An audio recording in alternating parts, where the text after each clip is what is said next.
Chris Impellitteri, a very good pleasure to talk to you. I mean, you're a guitar legend. The stuff you do is excellent, and we surely see this in Venom. Oh, dude, thank you. Where did you get the influences, and inspirations, for making this album, Venom? Well, virtually every rock band that's ever had a positive influence on me as a child, probably gave me some sort of inspiration. We had a goal when we made Venom. We wanted to make a record that would rival some of the greatest rock records of history, right? Records that had a big influence on our childhood. So for me, like Van Halen 1 was one of those records, Blizzard of Oz and Diary of a Madman by Ozzy, Master of Puppets by Metallica. I listened to a lot of those records and even some of the early bootleg stuff that I had of Van Halen and bands like that, because the bands had so much energy and fire. So I wanted that to kind of rub off on me, right? And then I would also listen to a lot of classical music. I was listening to a lot of Vivaldi, like the Four Seasons. I was listening to Beethoven for composition, Mozart, all of that stuff. And we, when we did this record, we wanted to see if we could make a record that would easily stand up against the greatest rock records of history, So that's kind of what we were influenced by when we were making this record, listening to all of those great artists. I was listening to guys even like Al Di Meola, John McLaughlin, Paco de Lucia as far as guitar playing, and then of course production-wise, listening to everything from Pantera to Metallica, So it was just really great. And Rob was doing the same thing. He was listening to all the great, Maiden, Priest, whatever, all the great vocal stuff to make sure that we could rival that as far as playing and singing, I mean, Rob Rocks is ripping the voice too. Very, very good singing in this. Yeah, man, absolutely. He's on fire. Absolutely. Vinyl, you guys going to publish this on vinyl as well? Or is it just going to be mostly a CD? Yeah, no, I think Frontier is our new record label. I think they're doing it on vinyl as well. Okay. What do you think of vinyl yourself? What do I think of it? Yeah. Listen, my very first Impellitteri Black EP was actually on vinyl. It was on vinyl, and it became a CD as well. I did that when I was a kid. I think that was my first release around 1986. But basically, I've grown up and I've been an artist through those different formats, from vinyl to just, everybody's using cassette to basically using CDs and now being replaced by MP3s or whatever, digital files. So vinyl's cool. I mean, there's a sound to it. There's definitely a warmth that's unique. For this concept, for the album artwork and stuff, it's very interesting as well, classic type of inspiration into this. Where did you get the ideas for your album cover? Well, when we were doing the record, we came up with the song Venom, which was really about our music. Our music, we wanted to basically, be like a drug where it was addicted to you. When you listen to this music, you want to listen to it again and again and again. Kind of the way, I guess, a good drug can affect you, where it's an addiction, right? So our music is the venom. And we were looking for a kind of like some sort of temptation, an image of that. And so I thought about it, and as you think about all the great, historic stuff, the 1700s, the queens, that poison the king or, poison the prince or whatever, it's always this woman, right? Kind of a gothic kind of image with a chalice, right? And inside the chalice is the wine, which is poisoned, or the venom. So we basically said, man, let's have that image, kind of be the focus of what this record's about. It's the music is the venom that once you drink it, you're going to be addicted. It's certainly working up to now. Hopefully. Oh, yes, for sure. And, since everybody's going on YouTube now, and making some videos, you guys going to be making a promo video for this album? Yep. On Thursday, the band's inmates in Los Angeles were shooting 5 videos. Ah, nice. So 5, not only one single. Yeah. Which is now I'm going to turn the tables and I'm going to ask you a question because we are asking a lot of people. Have you had a chance to listen to all the record or the whole song, whole record rather? The complete record, I did listen to it. Okay, great. So next question is, tell me, and again, if you don't like it, it's cool too. If you have any favorite songs, what are they? My favorite song right now is the opening track, of course, Venom. Um, the way I listen to it is through the car, so I mean, I'm not currently good with the names yet of the songs, but Venom, the song, rips. I love that up to now. That's awesome. Now you have 10 songs on this album, and I mean, from what I've heard up to now, there's nothing wrong with it. Well, that's cool. That would be my review on this right now. Interesting. And how has reviews been going on this for this album? Amazing. I mean, we're sitting there. I don't know what it is. I mean, I feel like, in all sincerity, I feel like this higher power, like a god, an angel, a demon, something channeled its energy through us to bring everyone this music because, we're all laughing. I mean, I've had literally, I told someone earlier, we've had interviewers or media or critics or whatever state literally a couple times that they think this may be the best metal record of 2015. And we're like, oh my God, really? Are you really hearing it that way? And they're like, yes, I think it's that good. We're like, wow. It could be because you're using certain styles in this album as well. Yeah, well, definitely. I mean, we're taking you through history, but that's part of who we are, right? I mean, we started in the mid-'80s, so, we sound like, mid-'80s, '90s, 2000s, whatever. It's just really who we are because we were part of that time, so it's very natural for us to go through different sounds. But the response so far is insane. It's like, wow, really? So we're excited. I mean, it's so much nicer to hear someone say, my God, you guys just made the greatest record we've ever heard versus, man, you guys suck. Absolutely. So obviously we're very happy right now. I mean, it does help you are yourself on guitar, and I'm sure every year you attract more people, that just discover you first of all. I mean, you've accomplished so much, on the guitar. And you are rare in a certain way because we don't get to, in Canada at least, get to see you often. You're not featured in guitar magazines as you should be, but people do discover you. It's interesting about that. I don't know what it is because, I mean, in our big market obviously has always been Japan, right? Right. Japan, Korea, all those places. The biggest guitar magazine, I'm on the cover of that issue actually right now as we speak. It just came out. And the only people that end up on those covers of that guitar magazine are guys like Van Halen, Yngwie, Paul Gilbert, Steve Vai, Satriani, Richie Blackmore. So you've got to be really pretty successful. And I'm always on that cover.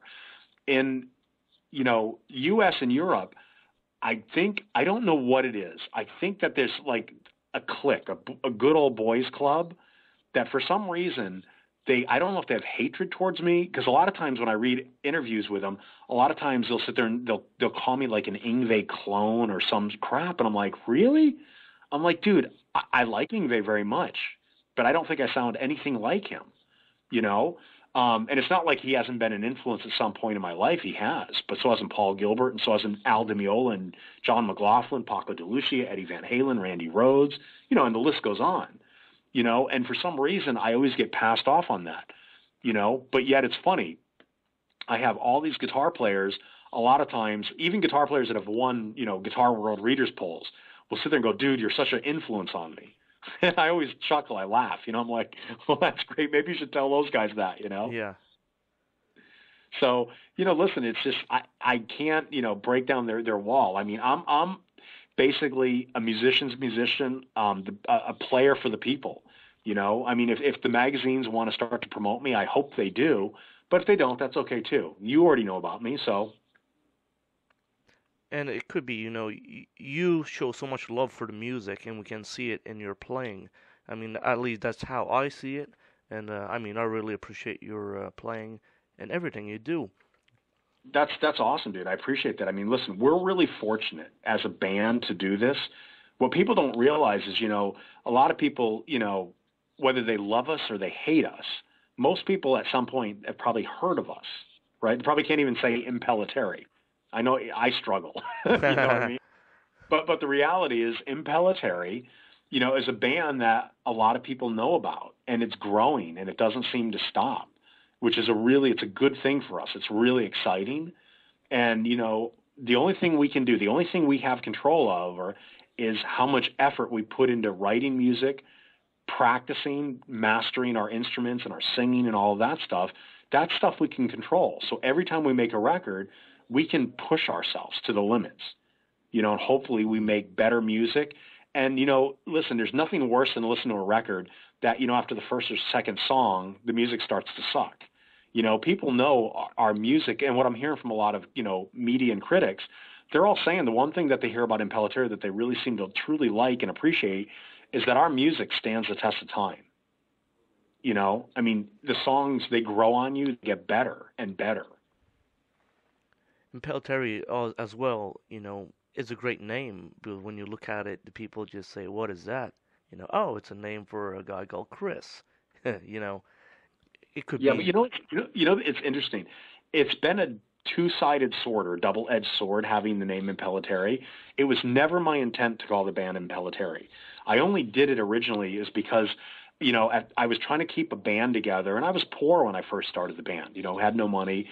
Musicians were looking for the biggest thing they could jump into, right? So band members were always jumping, and it was common in L.A. Everybody was jumping from band to band to band. So someone said, dude, why don't you just call it Impellitteri? Eddie Van Halen called it Van Halen. And I was like, dude, yeah, but I don't want to be an egotistical dick, So ultimately, I was like, fine. I conceded I did it, but I said it's got to always be a band. I don't ever want to be Chris Impellitteri solo guitar player. It's not the Yngwie Malmsteen, and I love Yngwie again, but I didn't want to be Yngwie Malmsteen. I didn't want to be, a solo guy like Joe Satriani or Steve Vai, right? I've done instrumentals on our records, but it's a band. I'm only 1/4 of that band. Mm-hmm. The singer is equally as important to this band as I am, right? So Impellitteri, a lot of times, people, when they Google us or they YouTube us for the first time, the first thing to do is they type in Chris Impellitteri. And what do you see? You probably see me playing, doing a clinic, a guitar clinic or something, because I endorse, right. Now I'm signing on with Marshall, and then Charvel and stuff. I endorse stuff. So, I'll do these clinics, I'll play NAMM, whatever.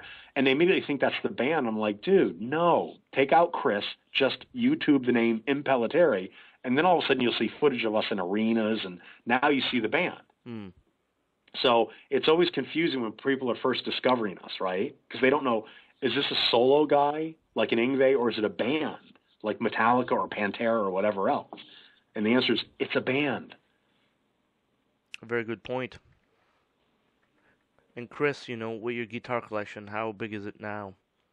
It's getting really big now. It's funny. I'm using, on this record, I'll be honest, most of this record you hear, it's my 1958 Gibson Les Paul. Okay. On Venom, the guitar solo is actually a Les Paul, and a lot of the stuff is actually the Les Paul, and a Charvel. A Charvel, I had a guy named Mike Shannon, who was the original Charvel guy in the late 70s, early 80s. He made the Charvels for me. So on this record, those are the guitars you're hearing. It's either a Les Paul or a Charvel at all times. Wow, incredible. Couldn't have imagined it'd be a Les Paul. Yeah, isn't that funny? And a 1958 Les Paul at that. Wow. yeah, absolutely.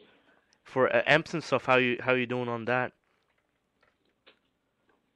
For amps on this, well, I just signed on. I'm now endorsing Marshall amps again. Well, we haven't really made an announcement, but we're going to do that soon. On amps, I used a lot of stuff on this. I used a lot of the solo stuff is really a 67 Marshall Plexi 100-watt. Wow. Run through either vintage 25-watt greenback Celestions or vintage 30s. But I also used a lot of blending. I also used fractal audio. The Axe effects, I used a lot of that blent in with the Marshalls. At times I would use a Bogner. I think I even used an old vintage EVH 5150 on some of the stuff. So I used a lot of different amps. There's tons of stuff. And I have my pedal board, I've got a splitter where I basically plug into the board and I can feed like 5 or 6 amps at once. Wow. Yep. That's incredible. Yeah. It's like the wall of sound. Custom made for you? This yeah, the splitter? wall of energy, wall of shred. It's great. Yeah, all of it's custom made for me. Nice. Yep, incredible stuff. Are you going on the road this summer at all? Yep, we're starting already. We're obviously, as we always do, we're starting. We're doing shows. We start in Tokyo, Japan, May 28th. We do On Air East Arena. Then we're doing Osaka, and then we do Hiroshima. Frontiers just invited us to do the October Festival in Germany. And so there's a lot of stuff starting. We're now dealing with agents because everybody in America said, dude, you guys got to tour. You need to tour finally. So we're putting all of that into place right now. And touring can be a great thing, getting more fans going. Yeah, absolutely. Well, it's like, listen, the one strength about this, if you listen to this record, Venom, this is a live record. We live in a day and age where I guess out of necessity, most bands, they share files with one another and they record on their little Pro Tools rig, right? Right. They may do it in a bedroom or a living room or whatever else. We didn't want to do that. We wanted to make a real record where we go in as a band and we record live, So I don't know if I told you this. I forget which interview I did this morning, but basically we went into one of the most expensive studios in Los Angeles called NRG. Right, and NRG is where Linkin Park did their latest record, Slash. We did it in the same room they use. And we recorded Venom, and we did it. Most of this stuff's live. A lot of these solos you hear are like one takes. We layered stuff afterwards, went back and added an extra rhythm guitar under the solo or whatever to thicken things up, right? But most of the stuff, this is live, and we wanted to keep that power, right? So that's why Venom, I think, has such a big, rich sound because it's real. It's like a live band playing. You're in the room with us. Like you're on stage with us. That's what I hear when I hear Venom. Wow, yeah, you describe it very good and incredible going to those studios too. Yeah, this was not a cheap record to make, especially in a time and age where people, it's very difficult to spend a lot of money making a record because records don't sell, right? Yeah. Because now the major corporations are Walmart that sell records, and then you go and look in there, you can't find nothing. That's true. Well, you got, what's her name? Taylor Swift, Katy Perry. Of course. Of course they'll be there. But, yeah. Where will we find our Judas Priest and our AC/DC and stuff like that, too? It's funny. Someone told, this is really interesting, dude, and I'm really flattered by this. But, they said Impellitteri, and I was, again, no, don't, I'm not just making this out of me, but they said, dude, pretty soon, and I agree with them because I was thinking about this too. Pretty soon, Judas Priest are going to be gone. Kiss are going to be gone. Aerosmith are going to be gone. Iron Maiden will be gone. I mean, these guys, people don't realize, geez, Judas Priest and Kiss, these guys are in their mid to late 60s. They're almost 70 years old without hair color, right? And I love these guys. I love them, and I hope they never stop, right? But listen, we have to be realistic. These guys are older. They're like our grandparents' age. Right. And touring is not easy, So, someone said, who's going to take over? And they said, dude, Impellitteri, Rob can sing like Bruce Dickinson, We've got this catalog. You can play like Eddie Van Halen, Chris. You can play like, whatever, these great shredding guys. And it's like, we need someone to carry the torch, So I hope, that we end up being that band. Well, I certainly hope so as well. You guys are a great lineup too. Rob Rock, John Dett, great drummer as well. Oh yeah, John Dett, insane. James Pulley too, man. Our bass player is a monster. He reminds me of a cross between Steve Harris of Maiden and Geezer Butler and Geddy Lee. The dude can play. He is good. He's classically trained. He actually went to MIT, GIT for bass or whatever.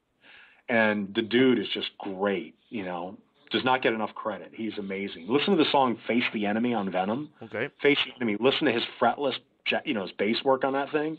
That heavy groove, that song is just, it's brutal. I shall check it out. Let me ask you just a few more questions before our time runs out here. Do you have perfect pitch yourself? Like when you listen to a song or tune a guitar? I don't know. I think I do.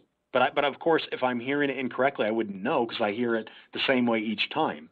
I can listen to a song and just tune my guitar instantly to it without using a tuner. I can do that very easily. And I can sense immediately if a note is flat or sharp. Even if it's only by a few cents, I can usually feel it. Absolutely. That means you probably have perfect pitch. Very interesting. Cool. Another thing, how's your hearing throughout all the years, with playing loud guitars? I definitely have tinnitus. I definitely have that ringing in my ears, but I've lived with it for so many years.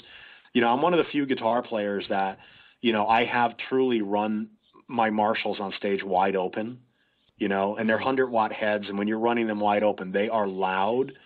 So, it's funny. We were doing, I think it was in the Wicked Maiden tour. We were doing the Sweden Rock Festival, and there were only 4 bands on the headlining stage. It was us, Journey, Dream Theater, and Black Sabbath. Okay. I think they were going under the name Heaven and Hell because Dio was still alive. Right. And I remember doing sound check and getting a tap on the shoulder. I'll never forget it. And it was Adam Day, who for years I knew him because he was Slash's tech during the big era of Guns N' Roses.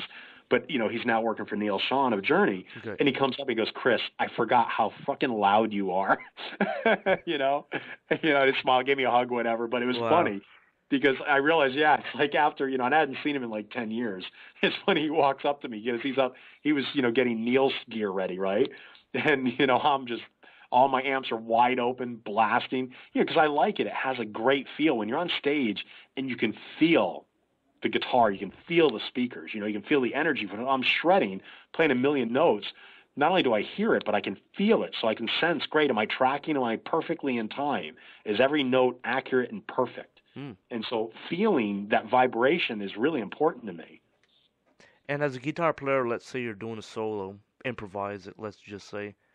Yeah. Is there ways that sometimes you can sense that you'll never go out of key or out of tune when you're doing a solo? Well, I think after playing so many years, I know where to play. So I'm constantly looking. And I know everybody says I play extremely fast. But to me, I've been doing it so I have muscle memory. Mm-hmm. Muscle memory is really interesting. What happens is if you play a scale and you play the scale over and over and over again, eventually you play it and you don't even think about it.